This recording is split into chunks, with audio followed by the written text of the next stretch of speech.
Selamünaleyküm arkadaşlar. Kukla evimizi de yaptık. Artık sizi de bekleriz canlı yayına.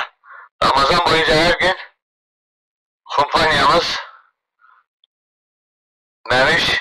Kukla Memiş ve İbikli İbiş'le sizlerleyiz.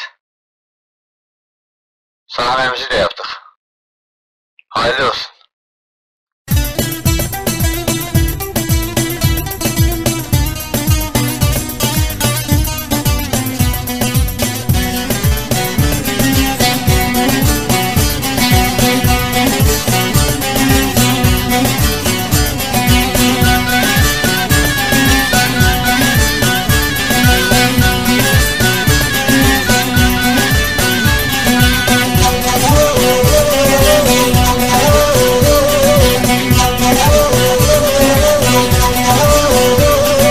Tencürüye nuriye nuriye tencürüye nuriye can tencürüye nuriye nuriye denane vas kurban tencürüye nuriye nuriye tencürüye nuriye can tencürüye nuriye nuriye denane vas kurban tencürüye amir kızine tencürüye nuriye can tencürüye amir kızine delale vas kurban kestine behecine tencürüye nuriye can kestine behecine delale vas kurban tencürüye nuriye nuriye tencürüye nuriye can tencürüye nuriye nuriye delale vas kurban tencürüye nuriye nuriye tencürüye nuriye can tencürüye nuriye nuriye delale vas kurban tencürüye nuriye nuriye tencürüye nuriye can tencürüye nuriye nuriye delale vas kurban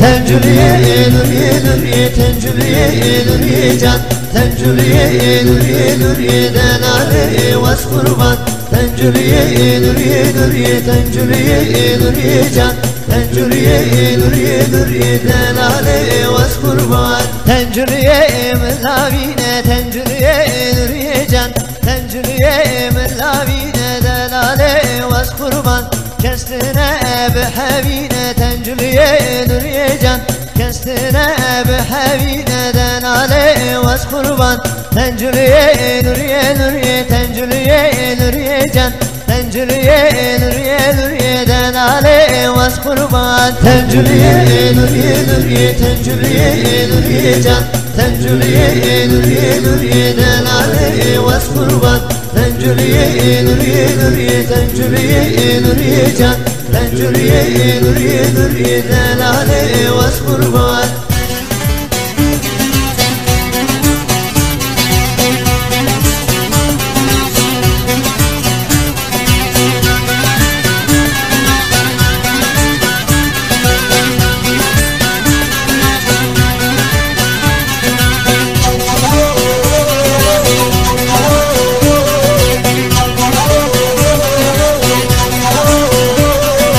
tencürüye nuriye nuriye tencürüye nuriye can tencürüye nuriye nuriye denale vas kurban tencürüye nuriye nuriye tencürüye nuriye can tencürüye nuriye nuriye denale vas kurban cinebidir aksine tencürüye nuriye can cinebidir aksine denale vas kurban kestine behecine tencürüye nuriye can kestine behecine denale vas kurban tencürüye nuriye nuriye tencürüye nuriye can tencürüye nuriye nuriye denale vas kurban tencürüye nuriye nuriye tencürüye nuriye can tencürüye nuriye nuriye denale vas kurban tencürüye nuriye nuriye tencürüye nuriye can tencürüye nuriye nuriye delale vas kurban